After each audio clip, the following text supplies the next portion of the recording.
What's up, everyone? We are back at day 2 of our Florida insurance special, whatever you want to call it. It's a little video series. Yesterday, we talked about new construction. What can you actually expect to pay for homeowners insurance in Florida for a brand new house in a lot of these kind of master plan communities? We also talked about how did we get here? Why did insurance premiums go up so much? And then I asked Julia to go on record and predict what does she think is going to happen in the future. So if you didn't watch that video, go ahead. It came out yesterday. Make sure you watch that. It was packed full. But today, we're going to get into some really juicy topics. We're going to talk about waterfront houses. Here in Sarasota, we got a lot of waterfront living, condos, single family.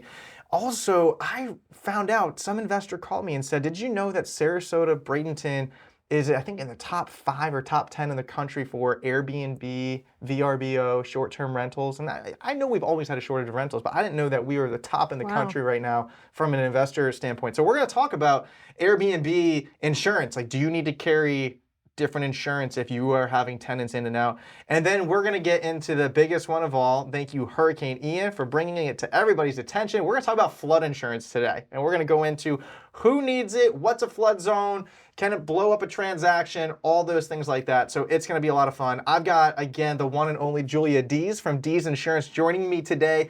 And we're going to jump right into it. So what's going on with Waterfront Property right now? Like Longboat Key, how high are you seeing premiums go for homeowners insurance? Like where are we at? That is where you're going to see a big range, and that's just because there are so many different types of houses that are along the water. Right, you have some like 1960s, you have 2024.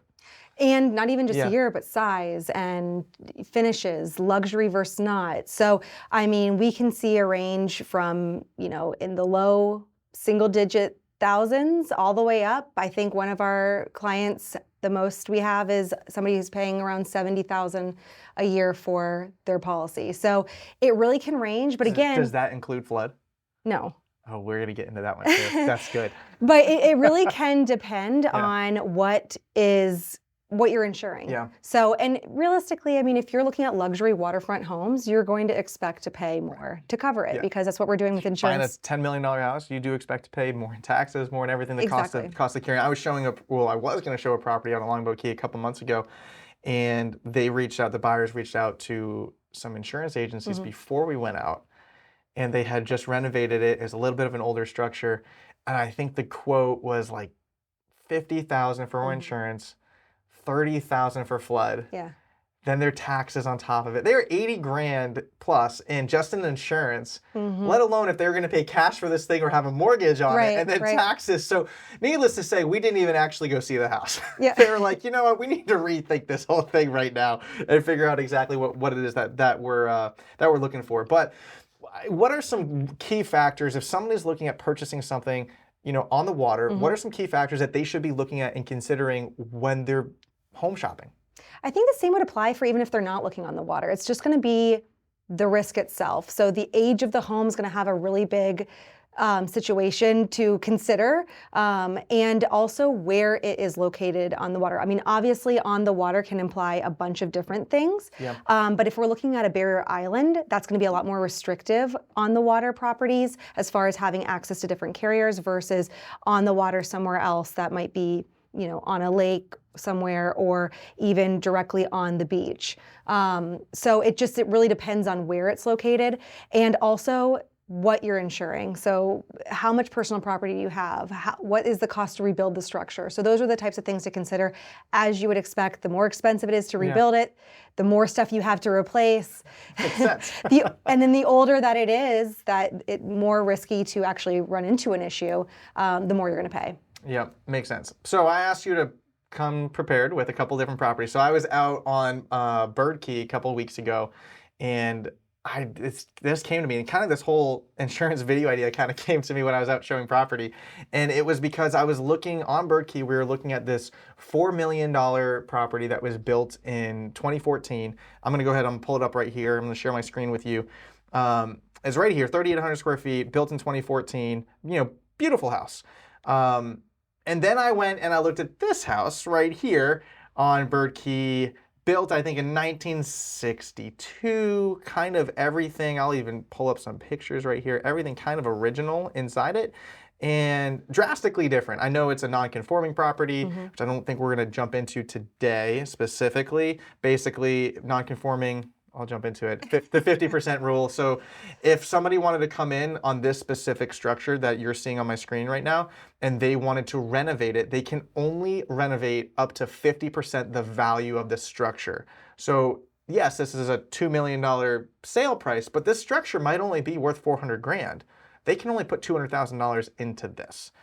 So that's why sometimes properties like this one specifically is actually being marketed as either buy it as a house or buy it as a vacant lot.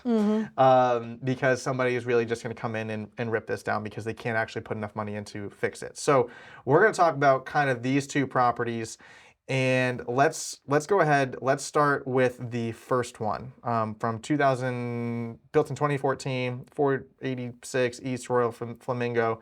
Talk to us about how an insurance carrier would look at this. This is currently listed at $3.9 million, but walk us through what we're seeing here. Yep. So, I mean, obviously this is going to be coastal, so that's where we're going to see an increase in premium alone. But you can see the dwelling that the replacement cost estimator came up with was 1.2, and we talked about this, touched on it in the last video. But these dwelling coverage, these amounts on the dwelling is not what they're paying to buy the house. It's not the land, it's not the market price. It's the cost to rebuild it's the cost to rebuild. And so the way that this house sits right now, the estimator put it at 1.2 to rebuild. And you know, typically when you have a higher value home, typically the people who are living in it also have more things or nicer things. And so the personal property, we typically stick with a generic amount when I'm providing these quotes when we're not talking to a specific buyer to stick to. But the personal property is, as you can see, about 50% of the dwelling coverage. And that's kind of how it plays in. And the reason why you're going to get this rate around like $7,900 is because it is a newer build home. It is, you said it's 2014, I think? Yeah, 2014. So it's built up to code. Code currently is 2002, so it's getting all the wind mitigation discounts on it. And so that's kind of where they come up with this price point for the premium. So now let's jump into the other property, 329 Bird Key. Talk us, you know, ultimately, let me pull that up right here. So this is $14,000 to insure, as is right now the structure kind of that we're seeing. It's double in price. Same area, literally the street over. Yep. It's not on the water, just like the other one was not on the water, but the insurance premium is doubled. Kind of talk to us of why is this double? Well, and you can see the dwelling on this is even less than the last one. So the other one was almost half the price, and it was technically covering you for more. But this is just because, again, that the replacement cost estimator puts this dwelling coverage at $950,000 to replace the actual structure. And because it is an older home, it's going to come with additional risks that something might happen, and that's why they put that added premium on it, just because of the age.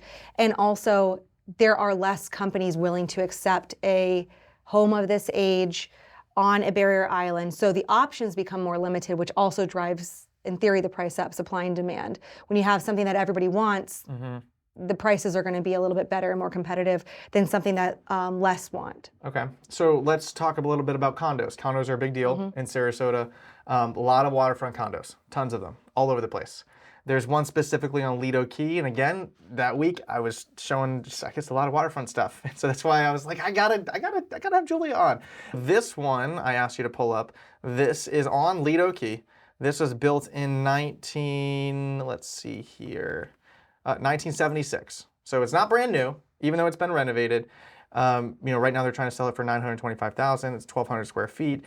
It's really popular for a lot of these condos. It's kind of like when they built the infrastructure, like on Siesta Key and Lido Key. It's all built in the 70s. They're all like 1,100, 1,200 square feet, 1,000 square feet, 2-bedroom, 2-bathroom units. So this probably is really similar to a lot of other properties out there. I'm going to go ahead, I'm going to pull up that insurance quote that you gave me on that. So you've got this as basically $1,600 to insure this. Talk to me about what is that? So how this is going to differ from the other houses that we talked about is that this is going to be a condo insurance policy. So what that's looking at is walls in. Drywall in basically is what we're insuring. So the condo association has the master policy for the actual structure of the building. So that's where you're going to see the dwelling coverage is going to be different because we're only insuring the drywall in. That's including things like your floors, your ceilings, obviously anything attached to it. Everything with your kitchen. And then that's the differentiator between that and personal property where you would dump it up, shook it, whatever falls out, that's personal property. So the dwelling you'll see is a lot less than maybe what you would expect if you were to have a house of the same size. And that's just because we're not insuring the exterior, the roof or anything like that. And this is a very realistic quote for somebody with that exact same setup. And that's where I think you can see that the home or the condo insurance rates are fairly competitive. Yeah. I mean, you can have waterfront access and have insurance be a blip on the radar, $100, $200 a month, you don't even think about it. So now relating this to, there's new condos being built like at the Quay, the Ritz-Carlton right now, right in downtown Sarasota, multi-million-dollar units. Would they expect to pay a similar price of $1,600 or more because it's a $3 or $4 million condo? So look at it instead of just the price point of the condo, look at it as far as what you're getting. So similar in size, they're considered more luxury condos than this would be considered. I would agree. So you're going to pay more of a luxury price on the premium to have all the finishes replaced. So I would say maybe, to give you a range based off of market value, a $2 million condo in a luxury unit is going to be somewhere around $3,000-ish.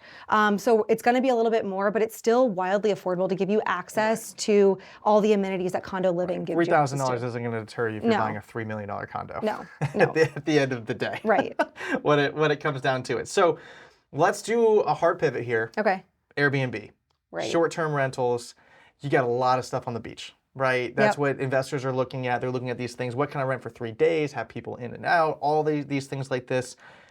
How does that work in the insurance world? I know how it works, or understand a little bit more in the financing side, right? Because that's really I'm a lot more involved with that. Is it a non-warrantable condo? How many rentals are in there? What percentage down? But how does this work in your world of insurance?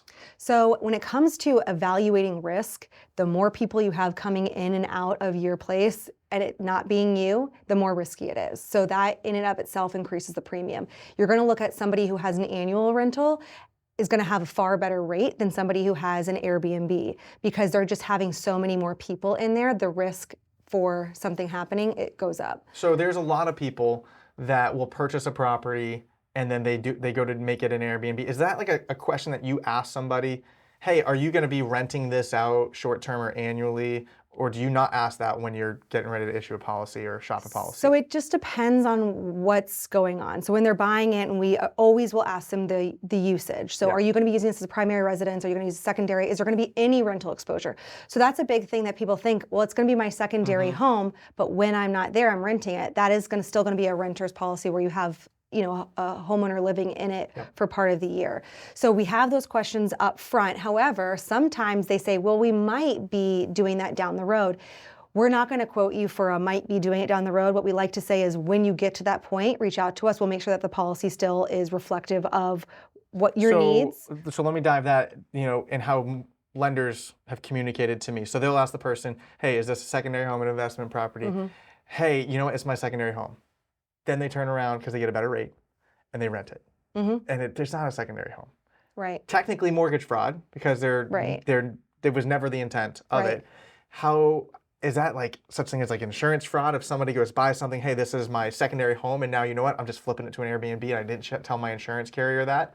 Well, what would happen is that you wouldn't be covered. So if you had a claim and they find out it's an Airbnb, they wouldn't cover it. No, because you don't have the right policy, you don't have coverage in place. So that's where it's imperative. It's not necessarily, for the lender's perspective, they're looking at it to make sure that they're covered on their side of things. But for insurance, you as the buyer have that risk as well. So it's not just looking at what are the agents doing, like a lender would be doing when you talked about that could be mortgage fraud.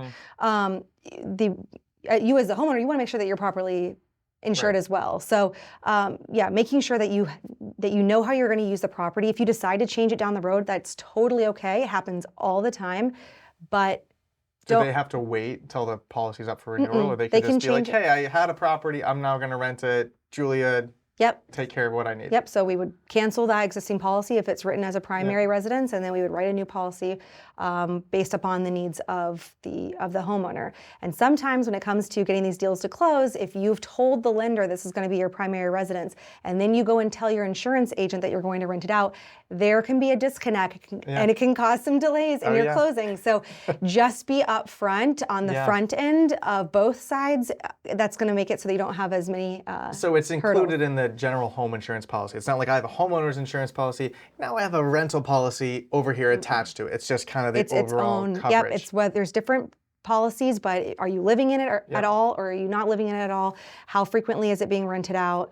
And then we write a specific policy based upon the needs. So the example, of that one on Lido Key, 1600, if they were to say that's not a short-term rental community, I think they do like 6-month rentals, or it's not as transient. Yeah. But let's say that was, hey, we can do monthly rentals, and they're planning on having 3 or 4 renters in there.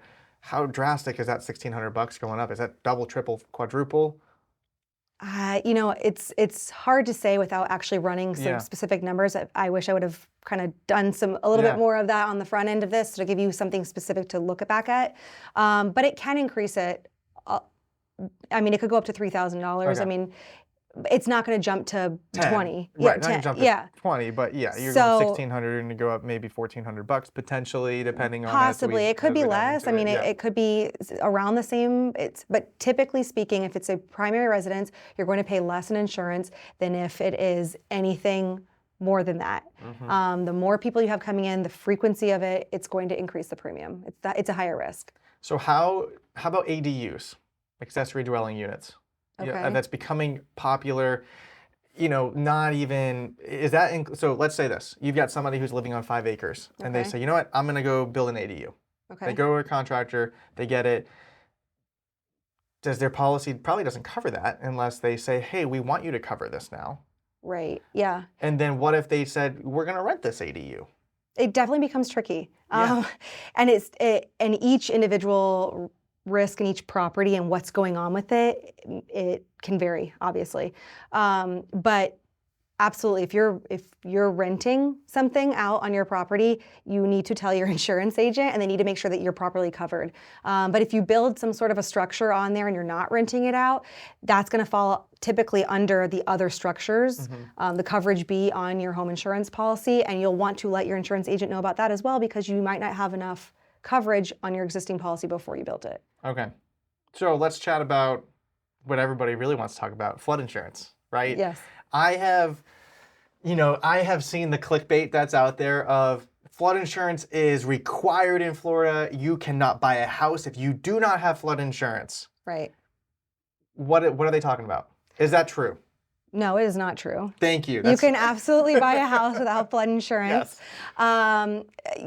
Clickbait is clickbait, right? Yep. So all you can do is, if you're interested in something, you reach out to experts to find out what's reality and not spend so much time on Google and looking at the clickbait. But with flood insurance, we've switched over from this generalized flood zones to rating it specific to the individual structure.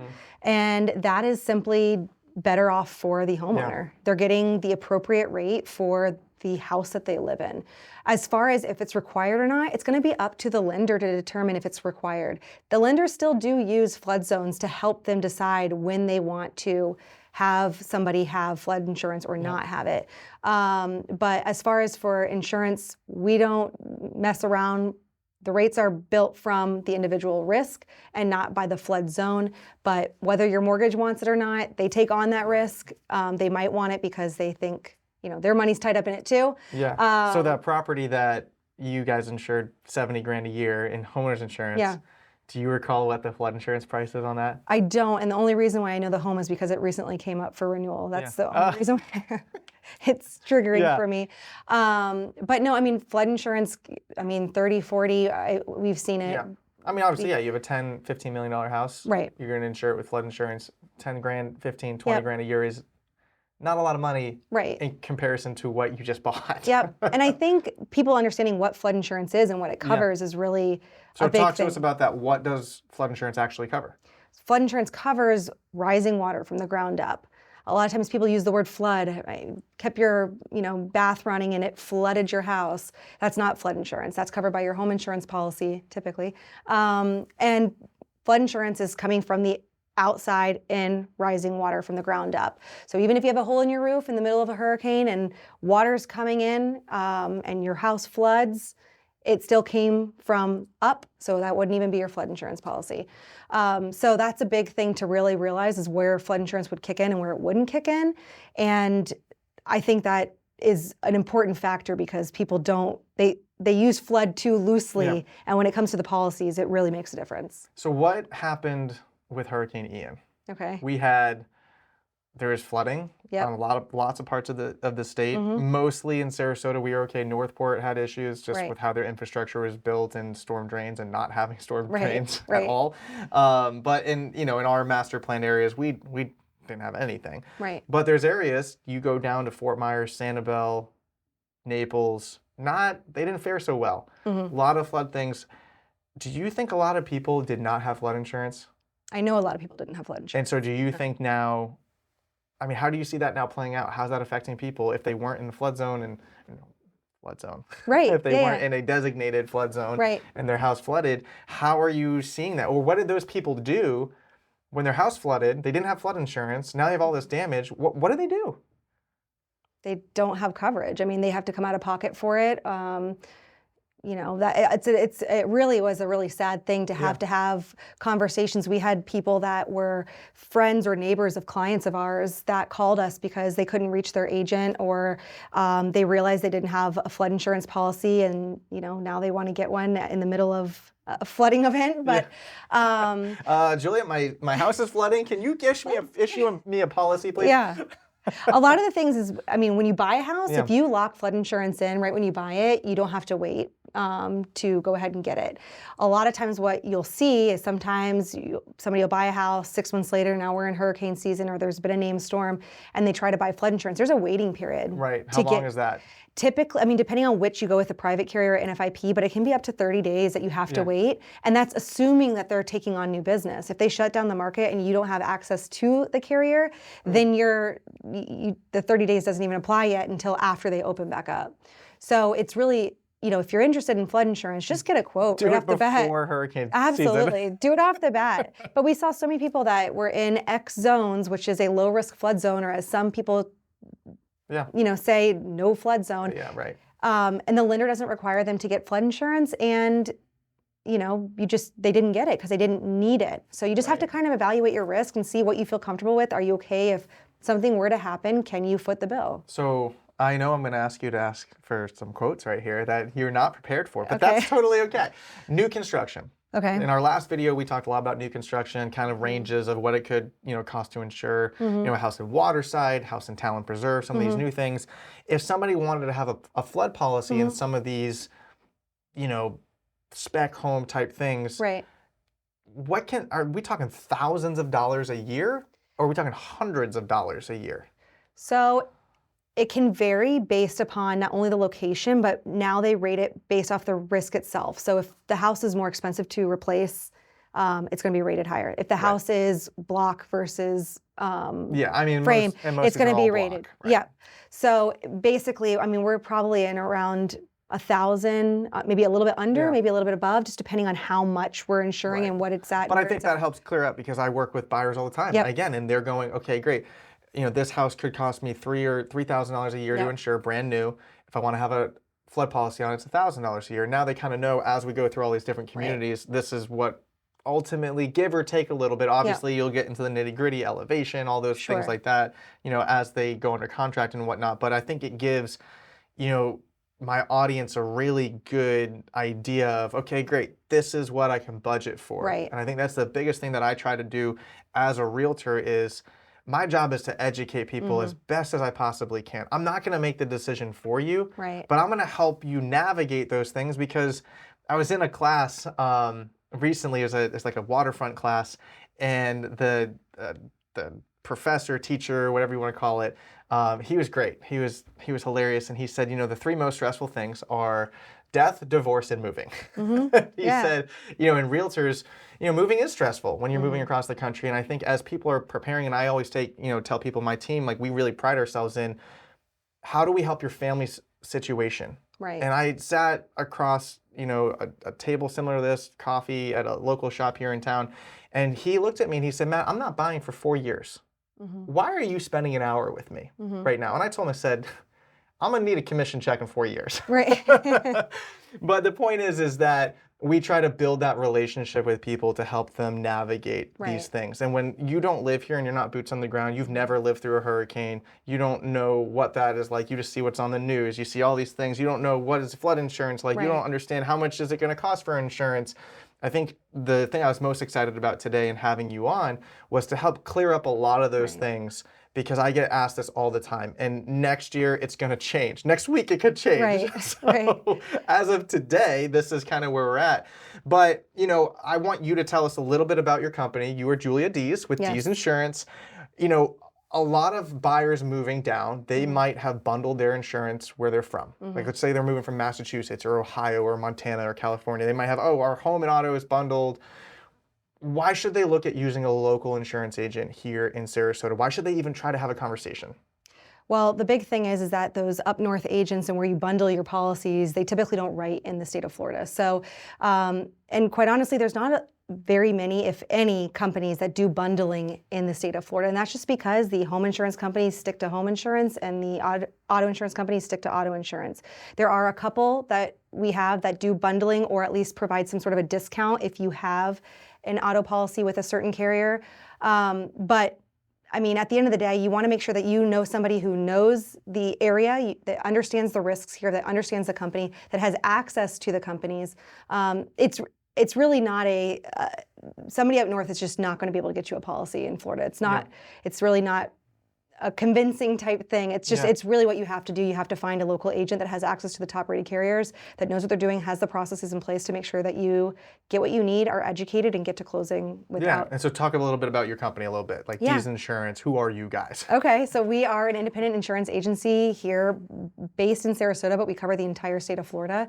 My husband and I started it almost 12 years ago, and we steadily grew it with strategic mindset to make sure that we could provide those top-rated carriers. Some of them are very, very difficult to get. Many agents don't have access to the carriers that we have access to, and what that provides for our clients is the ability to have options, to find things that meet their needs, whether it's these fun nuances that each company has, or whether it's an underwriting situation or just premium alone, we can find the need for the client. That's good. That's good. Well, if you guys found value in today's video, make sure you comment in the section below. If you have questions for Julia, drop those in the comments below. I can, get those answers over to you. But thanks so much for watching. If you didn't watch yesterday's video, go ahead, watch that. You will not be disappointed, and we'll see you in the next video.